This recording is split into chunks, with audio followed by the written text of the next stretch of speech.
Amin'ny fifaliana indray ravana no iarabanantsika mpianakavy finoana na tratra ty andro anio ity. Andrenesantsika ny tenin'Andriamanitra izay omeny tompo antsika isan'andro ary voalahatra ho antsika amin'ity andro anio ity. Andeha ary vavaka isika mialohany hamakina ny soratra masina amintsika. Ry Andriamanitra rainay masina sy tsara indrindro, ilay Andriamanitry ny famondram-po sy ny fitiavana, ilay Andriamanitry ny fahamarinana sy ny fiantrana, ilay Andriamanitra mitsinjo anay eny lavitra eny.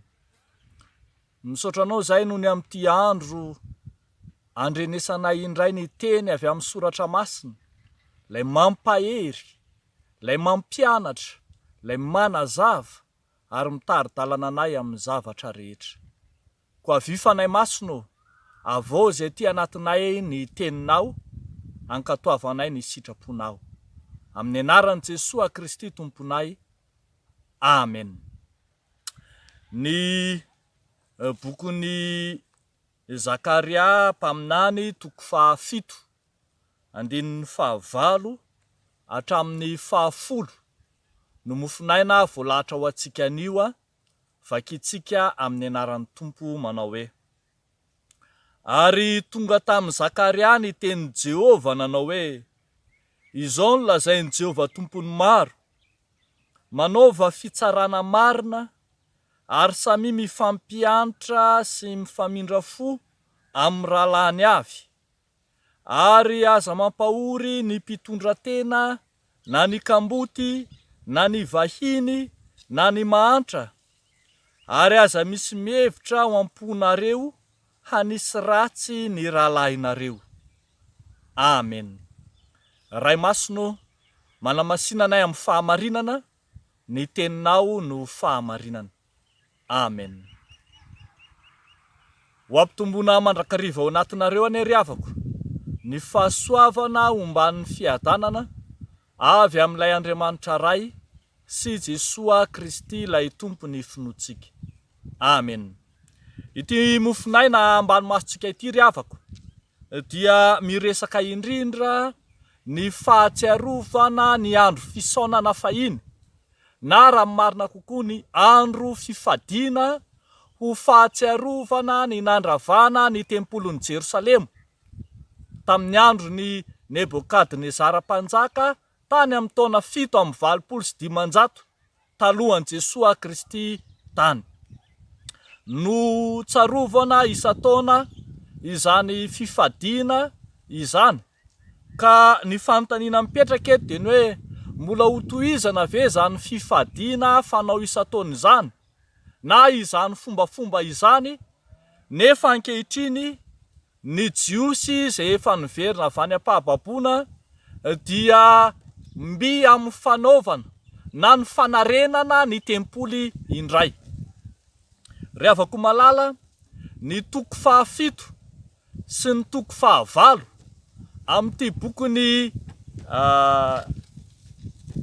bokon'ny Zakaria mpaminany ity no anomezan'Andriamanitra ny valiteny momba izany fifadiana izany, ary raha marimarina kokoa dia ireo no toko mamelabelatra ny valitenin'Andriamanitra momba izay voalaza eo amin'ny andininy 4 hatramin'ny andininy 7 izay tsy nivakiana tamintsika teo. Ao mantsy ny milaza fa raha hifadianina ianareo ho Andriamanitra dia hifadianina ho anareo ihany, fa hifadianina ho an'ny olombelona fa tsy hifadianina ho a Jehovah Andriamanitra reo raha hihinana sy hisotro ianareo. Ary ihany koa eo no hitenenan'Andriamanitra fa efa nisy fotoana Andriamanitra ny teny tamin'ny alalan'ireo mpaminany fahiny, ka dia milaza sy mananatra indray. Ny hafatra ho antsika ry havako eto amin'izao tenin'Andriamanitra izao dia ny hoe: miainoa ka manara izay efa nambara. Voalohany, momba ny fitsarana marina. Fitsarana marina na fitsara-pahamarinana, izany no takian'Andriamanitra raha miteny izy eo amin'ny andininy 7 manao hoe: manaova fitsarana marina. fitsarana marina na fitsaram-pahamarinana mifanaraka amin'izay lalàna misy iainana amin'ny vanim-potoana iainana no ambara eto. Tsy vo tamin'ny andro Zakaria mpaminany akory Andriamanitra no miteny momba ny fitsarana marina, fa efa niteny tamin'ireo mpaminany fahiny izy. Hitantsika ohatra ny amin'izay nitenenany tamin'ny Jeremia mpaminany, any amin'ny Jeremia 7 ny 7:20, izay nankahalan'Andriamanitra ny fanatitra raha toa ka natakalon'ireo fanatitra amin'ny endrika fombafomba ny fandehanana sy ny fanarana ny didin'Andriamanitra. Jeremia 7:20 dia hoy ny voalaza manao hoe: izao kosa ny nanodiko azy, heno ny feko dia ho Andriamanitra reo aho, ary anareo oloko, ka andeha amin'ny lalana rehetra nanodiko anareo mba hahitanareo soa. Andeha amin'ny lalana izay nitondran'Andriamanitra azy. Any amin'ny bokin'ny Mika 9 ny 19 dia haitsika tsara fa natakalon'ny olona izay fanatitra izay koa ny fanompoana an'Andriamanitra, ka nitenenan'Andriamanitra hoe: ho sitraky Jehovah va ny ondro laharivo na ny renirano dililo ray alina, hanolotra ny lamatoako noho ny fahazoko va na ny ateraka ny kiboko noho ny fahotany fanahy. Dia hoy ny voalaza eo amin'ny 9:4 manao hoe: ry olombelona, efa naseho anao izay tsara sy izay ilain'i Jehovah aminao, dia izao ihany ny anao ny marina.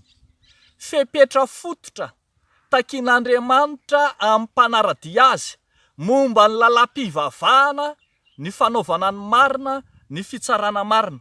Ary mbola mafisiny io ao amin'ity bokin'ny Zakaria mpaminany ity ihany, ao amin'ny 5 ny 9:20 manao hoe: izao ny zavatra ataonareo, samy miteny marina amin'ny namany avy ianareo, mitsara marina, eny, mitsara hahatonga fiadanana ao ambavahadinareo. Ry havako malala ao amin'ny tompo, fiainam-pivavahana ny fitsarana, mifanaraka amin'ny lalàna izay misy, mifanaraka amin'ny lalam-pivavahana, ny lalam-piangonana, ny fitsipiky ny fiangonana tokony ho arahana tsiraray avy. Izao no fampianaran'i Jesosy Kristy momba an'izany makasika ny fitsarana marina izay nataony. Hitantsika ny amin'ny filazantsara araka ny Jaona 5 ny 7:30. Hoy Jesosy manao hoe: raha izao ihany dia tsy mahay manao na inona araka izay reko no hitsarako, ary marina ny fitsarako satria fa tsy mitady ny sitrapoko aho, fa ny sitrapony izay naniraka. Ny tena fitsarana marina zany dia araka ny sitrapon'Andriamanitra, araka izay hitantsika ao amin'ny soratra masina. Ry havako malala ao amin'ny tompo, raha mampianatra antsika ny tompo, mampahatsiaro antsika momba ny fitsarana marina, dia fitsarana araka ny soratra masina, zany no iainana, zany no ivelomampino. Mampahatsiaro antsika izy fa tokony hitsara araka ny fahamarinana, araka n'izay lalàna iainana ankehitriny. Raha teo amin'ny jiosy zany dia ny lalàna ao amin'ny testamenta taloha no iainana. Tamin'ny andron'i Jesosy Kristy dia ny lalam-pitiavana no iainana. Amin'ny andron'ny fiangonana ankehitriny dia misy ireo lalam-piangonana samihafa akoatra ny soratra masina, dia misy ireo lalam-piangonana samihafa tahaka ny fodon-dalàna sy ny fitsipika no arahana. Ary raha eo amin'ny firenena dia ny lalam-panorenana no arahana. Samy misy ny lalàna samihafa, kanefa atao mifanaraka amin'ireny ny fitsarana marina. Fa ny zavatra faharoa izay hitantsika eto amin'ity tenin'Andriamanitra ity ry havana dia hoe: miaino ka manara izay efa nambara momba ny fitiavana sy ny famondram-po. Momba ny fitiavana sy ny famondram-po. Ny dikan'ilay teny hoe eo amin'ny 7 mantsy dia hoe: mifampiantra sy mifamindra fo amin'ny rahalahiny avy. Dia ny hevitry ny tenin'ilay hoe mifampiantra dia hoe mifankatiava sy mifamindra fo. Zany hoe zany zava-poana ho an'ny jiosy ny hifady sy hanorina ny tempoly, nefa ilay toetra fototra iorenan'ny fiainam-pivavahana banga dia ny fiainam-pitiavana sy ny famondram-po zany. Efa nampitandrina mahakasika izany Andriamanitra raha tao amin'ilay Mika 5:9 teo ihany dia hitantsika hoe ry olombelona efa naseho anao izay tsara sy izay ilain'i Jehovah aminao dia izao ihany ny anao marina sy ny ho tia famondram-po. Tena fiainana izany fiainam-pifankatiavana izany ny didy folo nomen'Andriamanitra izay ahafahana mifandray sy mifampitsinjo amin'ny mpiarabelona. Manome anjara toerana hitiavana ny hafa ny didy nomen'Andriamanitra ka tsy ahatonga azy ireo hanisy ratsy ny namana arak'izay voambara eto. Rehefa malala ao amin'ny tompo, raha mamaky itsika ny fampiarana izany any amin'ny bokin'ny Jakoba 2 ny 7:12 na hoe amin'ny anaran'ny tompo fa fitsarana tsy misy famondram-po no anjaran'izay tsy mamindra fo ary ny famondram-po kosa dia faly fa tsy mba matahotra ny fitsarana. Dikan'izany ry havako dia mitarika ny mpino ny tenin'Andriamanitra hanana fisainana ho mpamindra fo tahaka an'Andriamanitra mpamindra fo ka tsy anao fo lentika na hihirim-belona amin'ny namany. Ho mantsy ny voalazan'ny tenin'Andriamanitra manao hoe aoka ho mpamindra fo ianareo tahaka ny rainareo mpamindra fo. Lesona lehibe ho antsika arak'izany ny mianatra sy mampiatra ny leson'ny famondram-po eo amin'ny fiainana andavanandro. Farany ary izay hitantsika tamin'ity mofinaina ity dia ny hoe miaino ka manaraza efa nambara mahakasika ny fiantrana ny hafa. Mahakasika ny fiantrana ny hafa. Ireo sokajon'olona tsy misy mpiahy, tsy manana fiarovan-tena eo amin'ny fiarahamonina no voatanisa eto. Hitantsika zany ny mpitondra tena, ny kamboty, ny vahiny ary ny mahantra. Hoy ny voalaza hoe aza mampahory ny mpitondra tena na ny kamboty na ny vahiny na ny mahantra. Zany hoe tena anjara tokony ataon'ny mpino amin'ny fanarenam-pivavahana ny fiainam-piantrana hitsonjovana ireo marefo, ireo madinika, ireo tsy misy mpiahy, ireo izay heverina fa tsy manana fiarovan-tena akory aza. Adidy omen'ny tompo antsika izany ary efa nampahatsiarovon'ny tompo antsika ombeny. Raha tamin'ity volanyity fotsiny dia efa imbetsaka no naverina tamintsika ny lesona mahakasika ny fiantrana ny hafa. Hitantsika ohatra ao amin'ny bokin'ny Isaia mpaminany 9:20 ny 9 sy ny 7 dia mitarika antsika hitsinjo sy hevitra ny hafa manao hoe tsy izao va ny fifadiana izay ankasitrahako Jehova dia ny hamany fatorany faharatsiana sy ny hanaboraka ny fenony zioga sy andefa ny ampahoriana ho afaka ary hanapatapaka ny zioga rehetra. Moa tsy ny izarany mofona ho aninona va sy ny ampiatran'ny oro-manjenjena mba tsy hanafianao izay hitanao mitanjaka ka tsy hirim-belona amin'ny namanao ianao. Adidy sady tombotsoa raisin'ny mpino ny fitsonjovana ireo hafa manodidina azy.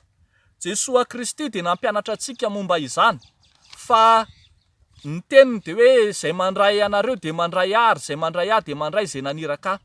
Zany hoe zany ampianatra Jesosy fa ny fandraisana ireny madiniky ny tompo ireny sokajon'olona marefo ireny dia tahaka ny fandraisana azy Andriamanitra rahateo. Izay ataontsika amin'ireny dia ataontsika amin'Andriamanitra rahateo ihany koa. Izy mivantana mantsy no ny teny eo amin'ny Mateo 5:20 ny 7 dia hoy Jesosy manao hoe lazaiko aminareo marina tokoa arak'izay efa nataonareo tamin'ny anankiray amin'ireto rahalahy kely indrindra ireto no nataonareo tamiko. Zany hoe fiheverana ny hafa dia fiheverana ny tompo Andriamanitra rahateo ihany koa. Raha tiantsika ny hafa, raha tiantsika Andriamanitra dia tsy maintsy mihevitra ny hafa indrindra ireo sokajon'olona marefo isika. Etỳ ampamaranana ry havana raha anao fehin-teny dia izao manao hoe hafatra namerina izay efa voalaza tany aloha sy tany ampaminany fahiny no omen'Andriamanitra ny Zakaria mpaminany hitantsika eto amin'ity mofinainy ity. Ny indro kely nefa riavako dia izao manao hoe hafatra efa nambara fa tsy narahan'izy ireo zany tany aloha dia nomena indray fa mbola tsy narahany indray izany. Afaka hitantsika izany eo amin'ny 9:40 manao hoe nefa tsy niaino ireny fa nampemitra amin'ny sorony ary nataony lalondalovina ny sofiny mba tsy andre. Ny minimikipy eo anatrehany anatr'Andriamanitra sy ny hafatra manoloana ny fifandraisana amin'ny mpiarabelona dia tena hikatona ny fitahiana sy ny varavaran'ny fahasoavana omen'Andriamanitra ny mpino. Arak'izany, izao tenin'Andriamanitra izao dia miantso antsika mba hifandray tsara amin'ny hafa, mba hahatonga an'Andriamanitra hifandray tsara amintsika amin'ny alalan'ny fitahiana mananambiampy izay omeno antsika. Dia ho n'Andriamanitra irery ihany ny voninahitra, ho amintsika kosa izany tenin'Andriamanitra izany. Amen. Hivavaka isika ry havako. Andriamanitra rainay masina sy tsara indrindro, misaotra anao izahay fa henika ny fitiavana sy ny famondram-ponao. Misaotra anao izahay fa nahazo anjara amin'ny fitahianao ary nomenao ny anatra sy ny teninao indray, ny amin'izay ahafahanay mifampitsara marina, mifankatia, mifandefitra, mifamindra fo ary indrindra mifampiantra. Ianao Jesosy no efa niteny fa anareo rehetra miasa fatratra sy mahavesatra entana, mankanesa ety amiko fa izao ame anareo fitsarana. Ianao no modely mpitiavana, modely ny fiantrana izay efa niseho sy naneho izany taminay. Koa vonona izay hianatra ao aminao Jesosy ilay tompo sy mpamonjy. Dia indro ary izay mivavaka manokana ho an'ny mpitondra tena rehetra, ho an'ny kamboty, ho an'ny mahantra, ho an'ny sahirana amin'ny fivelomana, ho an'ny ireo sokajon'olona marefo eo anivon'ny fiarahamonina misy anay. Entinay eo anatrehanao izy ireny satria ianao ilay niteny manao hoe ny zanako sy ny asan'ny tanako dia aoka ho adidiko ihany. Ianao raha teo ilay sakaiza tsy mba mandao na mahafoy anay mihitsy ka antenainay fa hihevitra anay mandrakariva. Dia amin'ny anaranao Jesosy no anaovanay sy angatahanay izany vavaka izany. Amen.